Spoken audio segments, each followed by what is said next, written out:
Tuhan sertamu. Inilah Injil Yesus Kristus menurut Santo Matius. Dimuliakanlah Tuhan. Sekali peristiwa, Yesus mengemukakan perumpamaan berikut kepada murid-muridnya. Hal kerajaan surga itu sama seperti seorang pemilik kebun anggur yang pagi-pagi benar keluar mencari pekerja untuk kebun anggurnya. Setelah sepakat dengan para pekerja mengenai upah 1 dinar sehari, ia menyuruh mereka ke kebun anggurnya. Kira-kira pukul 9 pagi, ia keluar lagi. Dan dilihatnya ada orang-orang lain menganggur di pasar. Katanya kepada mereka, "Pergilah juga kamu ke kebun anggurku, dan aku akan memberimu apa yang pantas." Lalu mereka pun pergi. Kira-kira pukul 12 dan pukul 3 sore, ia keluar lagi dan melakukan hal yang sama. Kira-kira pukul 5 sore, ia keluar lagi dan mendapati orang-orang lain pula. Lalu katanya kepada mereka, "Mengapa kamu menganggur saja di sini sepanjang hari?" Jawab mereka, "Tidak ada orang yang mengupah kami." Kata orang itu, "Pergilah juga kamu ke kebun anggurku." Ketika hari sudah malam, berkatalah pemilik kebun anggur itu kepada mandornya, "Panggillah pekerja-pekerja itu dan bayarkan upah mereka, mulai dari yang masuk terakhir sampai kepada yang masuk pertama." Lalu datanglah mereka, mulai yang bekerja kira-kira pukul 5 sore, dan mereka masing-masing menerima 1 dinar. Kemudian datanglah mereka yang masuk pertama.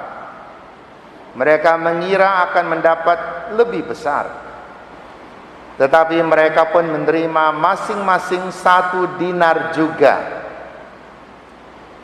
Ketika menerimanya, mereka bersungut-sungut kepada pemilik kebun itu, katanya, "Mereka yang masuk terakhir ini hanya bekerja 1 jam, dan engkau menyamakan mereka dengan kami yang sehari suntuk bekerja berat dan menanggung panas terik matahari." Tetapi pemilik kebun itu menjawab seorang dari mereka, "Saudara, aku tidak berlaku tidak adil terhadap engkau. Bukankah kita telah sepakat 1 dinar sehari? Ambillah bagianmu dan pergilah. Aku mau memberikan kepada orang yang masuk terakhir ini sama seperti kepadamu. Tidakkah aku bebas mempergunakan milikku menurut kehendak hatiku? Atau iri hatikah engkau karena aku murah hati?" Demikianlah orang yang terakhir akan menjadi yang pertama, dan yang pertama akan menjadi yang terakhir. Demikianlah Injil Tuhan. Terpujilah Kristus. Semoga dengan pewartaan Injil suci ini dosa-dosa kita dihapuskan. Rancanganku bukan rancanganmu. Kita sering memanusiakan Tuhan, berpikir seakan-akan Tuhan berpikir seperti kita.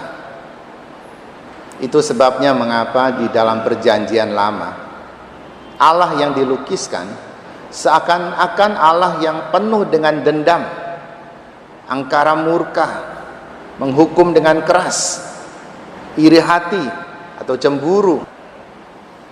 Sedangkan dalam perjanjian baru kita melihat Allah yang penuh dengan belas kasih. Karena dalam perjanjian lama Allah berbicara lewat nabi-nabi. Nabi-nabi itu manusia. Mereka membawa serta pikiran manusia di dalam tulisannya. Waktu itu mereka belum menulis. Mereka hanya menceritakan kepada orang. Setelah sekian lama dituangkan dalam bentuk tulisan.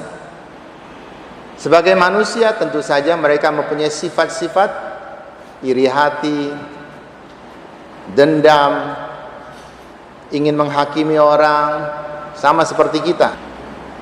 Maka dalam kisah di perjanjian lama kelihatannya seakan-akan Allah ini sangat keras menghukum orang. Tetapi dalam perjanjian baru bukan lagi nabi yang berbicara, Allah sendiri yang berbicara. Kita mendengar langsung dari Allah sendiri, yaitu Yesus. Dan Yesus melukiskan Bapanya sangat baik, penuh pengampunan. Bisa kita lihat dalam perumpamaan anak yang hilang. Meskipun anaknya sudah begitu durhaka, pada saat ayahnya masih hidup, sudah minta warisan. Itu seakan-akan menganggap ayahnya sudah mati. Dan dia habiskan warisannya dengan sangat tidak bertanggung jawab. Tetapi dalam cerita itu, Yesus melukiskan sang ayah setiap hari menunggu anaknya. Begitu anaknya muncul, ia berlari menyambut anaknya. Itulah Allah sebenarnya yang dilukiskan oleh Yesus. Tapi kita juga jangan lalu tidak membaca perjanjian lama. Tetap ada pesan-pesan yang penting di situ. Kita kurangi saja sifat manusianya, maka sifat Allah tertinggal di situ. Dan bagaimana Yesus mengajar kita untuk mengampuni musuh. Meskipun dalam tradisi Taurat ada ajaran mata dibalas dengan mata, gigi dibalas dengan gigi. Tetapi Yesus mengajarkan kita mengampuni, berdoa bagi musuhmu. Jika orang minta pakaian luarmu, kasih juga pakaian dalam. Jika orang meminta engkau mengantar perjalanan, engkau antar dia lebih jauh lagi. Itu sifat Allah yang sebenarnya yang ditunjukkan oleh Yesus. Maka rancanganku bukan rancanganmu. Kita tidak boleh menilai Allah dengan pikiran manusia. Ada banyak hal yang Allah lakukan dan kita tidak mengerti. Dalam bacaan Injil hari ini misalnya, wajar kalau orang menuntut upah sesuai dengan jerih payahnya. Siapa bekerja lebih lama, dia dapat upah lebih besar. Wajar-wajar saja. Itu pikiran manusia. Artinya yang masuk terakhir, harusnya mereka hanya mendapat sedikit saja. Tapi dalam cerita ini, Yesus memperlakukan mereka semua sama. Manusia menilai seseorang dari usahanya, dari pengorbanannya. Tetapi Allah menilai seseorang karena mereka adalah anak-anakku juga. Ada yang memang percaya pada Tuhan lebih awal. Ada yang di tengah-tengah hidupnya baru mulai percaya pada Tuhan. Ada yang mungkin di sisa-sisa hidupnya baru percaya pada Tuhan. Dalam ukuran kita manusia, yang percaya pertama itu yang lebih baik. Tapi di mata Tuhan semua sama. Ada banyak orang yang dibaptis dari bayi. Apakah kehidupan Katoliknya lebih baik daripada orang-orang yang dibaptis dewasa? Belum tentu. Pandangan Tuhan adalah belas kasih. Ia memberikan lebih.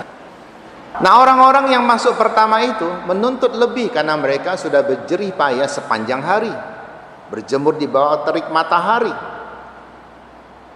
Tuannya berkata, bukankah kita sudah sepakat upahmu adalah 1 dinar sehari?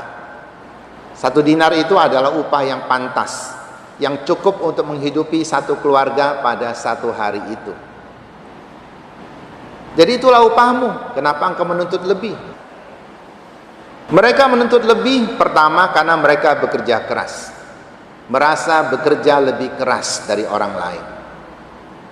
Kedua ini yang repot, mencampuri urusan orang lain, merasa bahwa orang lain tidak pantas menerima upah sebesar itu,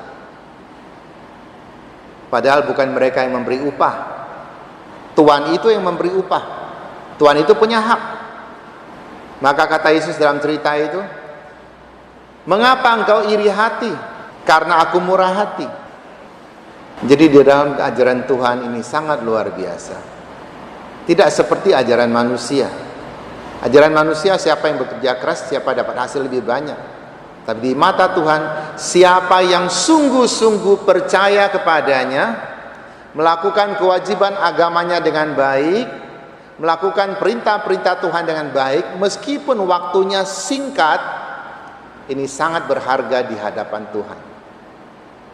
Kita bisa melihat ketika Yesus mau menghembuskan napas terakhir, bukankah ia berkata kepada perampok yang ada di sebelah kanannya, hari ini juga engkau akan bersama-sama dengan daku di Firdaus. Coba lihat, orang itu punya jasa apa? Tidak punya jasa apa-apa selama hidup.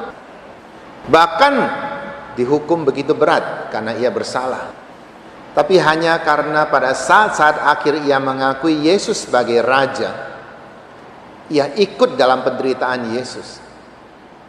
Melihat Yesus menderita, ia juga menderita. Ia menderita sudah pantas karena ia berbuat salah.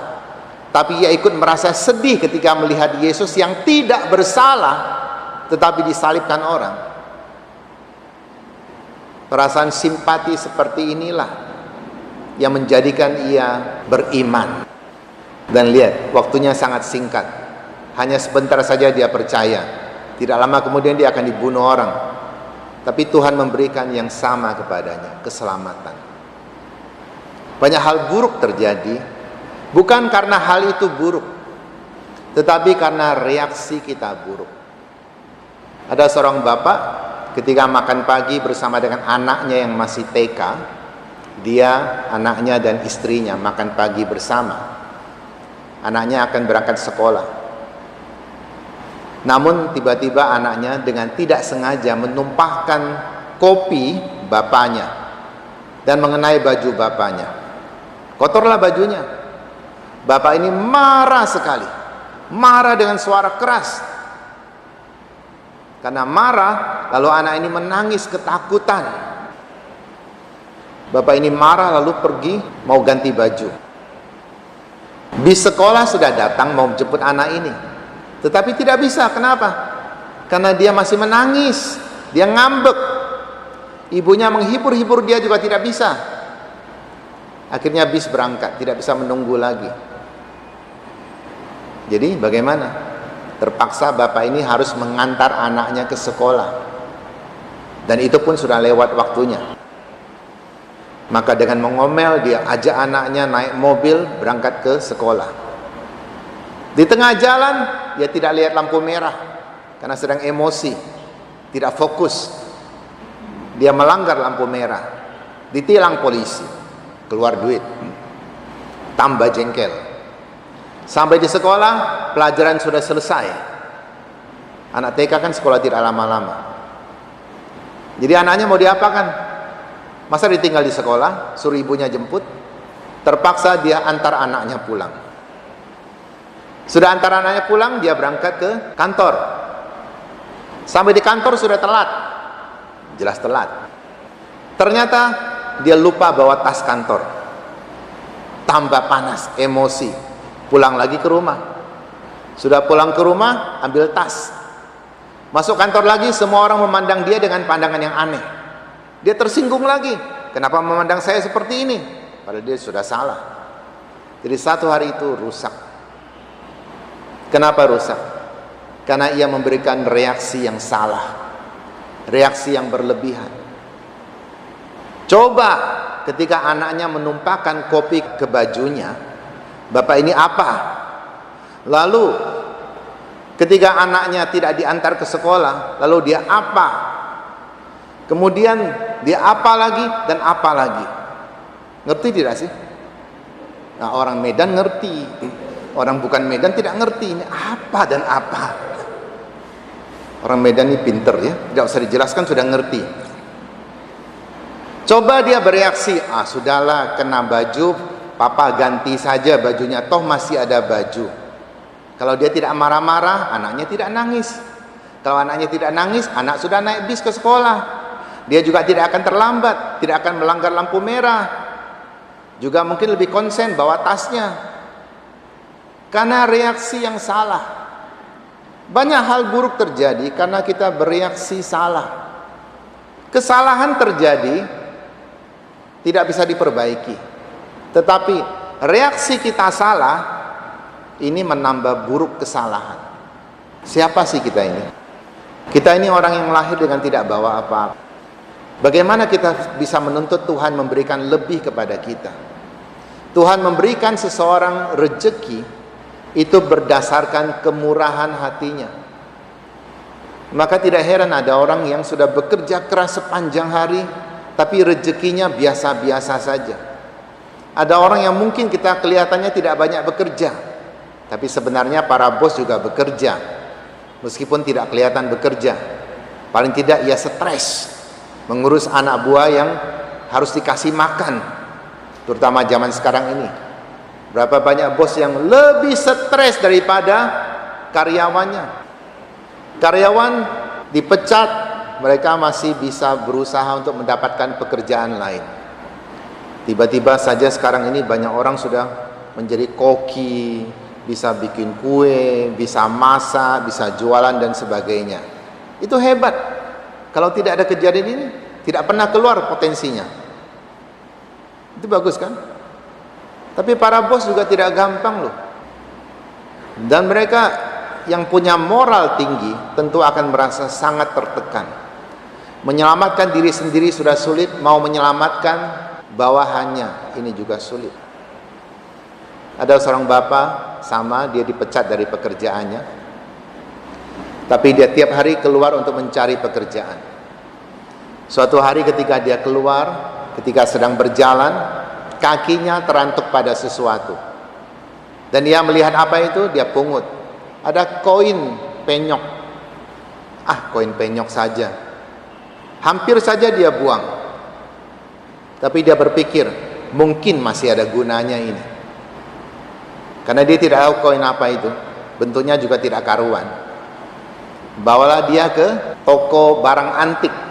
Ternyata koinnya yang penyok itu dihargai dengan harga yang tinggi, 500.000. Wah, koin penyok saja 500.000. Wah, dia senang dapat 500.000. Tak terduga. Ini juga rezeki kan? Lalu dia berpikir, 500.000 bisa buat makan, sebagian lagi bisa buat lemari. Karena istrinya sudah lama minta lemari. Kalau beli mahal, kalau saya bikin mungkin lebih murah. Maka dia pergi ke toko bangunan. Dia cari kayu. Pak, ada tidak kayu yang jelek-jelek? Saya mau beli ini. Saya tidak bisa beli kayu yang bagus. Ada itu di belakang, ada tumpukan. Dibawakan orang, saya juga tidak tahu kayu apa. Maka dia beli kayu 400.000. Dapat cukup banyak kayu. Lalu dia bawa kayunya. Di tengah jalan dia melewati satu toko mebel. Kalau tidak salah namanya Risiwa. Tidak ada tahu ya. Bos mebel melihat kayu itu. Itu kayu bagus. Lihat, seorang seniman, seorang yang tahu barang, dia tahu. Toko bangunan saja tidak tahu itu kayu bagus. Tapi toko mebel tahu.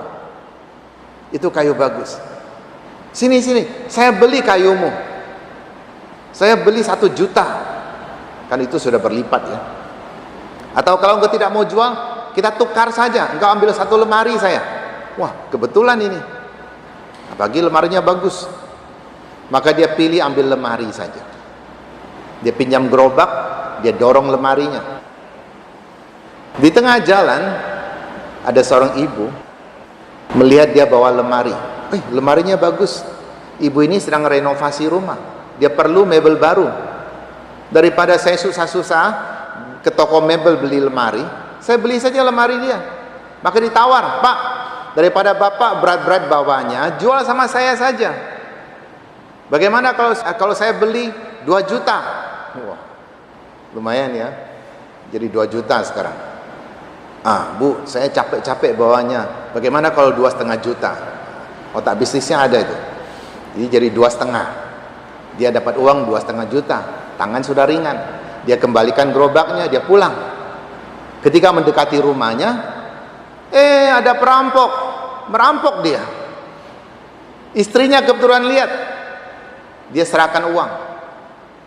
Lalu dia pulang ke rumah. Pak, tadi Bapak kasih uang sama orang ya? Ya, saya dirampok. Loh, berarti Bapak punya uang dong selama ini? Enggak sih. Saya cuma tadi pagi menemukan koin penyok saja. Ya, hanya koin penyok saja. Kenapa jadi begitu besar? Karena Tuhan memberkati dia. Kita ini siapa? Kita punya prestasi sampai hari ini berdasarkan apa? Karena belas kasih Tuhan. Tentu kita ada kerja keras juga. Kita bahkan lahir tidak bawa apa-apa. Kalau hanya bawa koin masih lumayan. Tidak bawa apa-apa. Telanjang. Tidak ada orang lahir sudah pakai celana monyet. Lahir telanjang. Kembali, tidak bolehlah telanjang. Bolehlah pakai baju. Maka didandani. Jadi mari kita bersyukur pada Tuhan. Tuhan memilih kita bukan karena kita hebat. Ia memberikan kesempatan kepada kita untuk berkarya supaya kita punya jasa di hadapannya. Jangan pernah kita meremehkan keadaan kita sekarang ini. Ada orang yang saking putus asa bunuh diri. Mungkin utang banyak, mungkin penyakit terlalu berat. Saya ingat kata-kata Jack Ma. Zaman sekarang ini, jangan berpikir apakah saya bisa dapat untung. Bisa hidup saja sudah bagus. Tapi tentu saja jangan sekedar hidup. Hiduplah berguna. Hiduplah menghasilkan sesuatu untuk orang lain. Karena menghasilkan sesuatu bukan hanya 1-2 caranya. Ada banyak cara. Kita meneguhkan orang lain, kita memberikan kesempatan kepada orang lain. Kita mendukung orang yang sedang berusaha. Ini juga sedang memberikan hidup kepada orang. Ini juga adalah tanda kita hidup baik. Kita semua datang kepada Tuhan, percaya pada Tuhan dalam waktu yang berbeda-beda. Tetapi Tuhan menghargai setiap usaha kita. Semoga kita senantiasa bersyukur atas anugerah yang telah kita terima, dan kita juga mampu menjadi berkat bagi sesama meskipun dalam keadaan sulit seperti ini. Semoga kita mampu memberikan reaksi yang baik terhadap hal-hal yang terjadi di sekitar kita. Amin.